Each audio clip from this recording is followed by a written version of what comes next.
Here I have HUAWEI Nova 11 Pro, and today I'm going to show you how to enter recovery mode on this device. So to do this, firstly you have to turn your device off by holding down power key, then tap power off, and after it turns off completely, hold down combination power key plus volume up at the same time for a couple of seconds like this.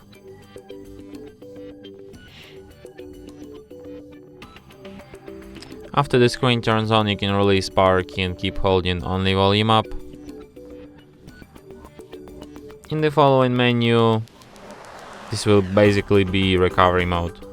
So here at the recovery mode, you can use volume keys to navigate and power key to select, and you have such options as restart, clear data. Here you have wipe cache partition and factory reset. You also have update mode and save mode.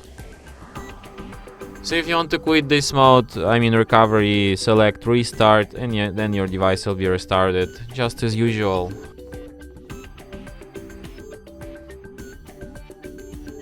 And that's it. Thanks for watching. If you find this tutorial useful, don't forget to hit that like button and subscribe to our channel.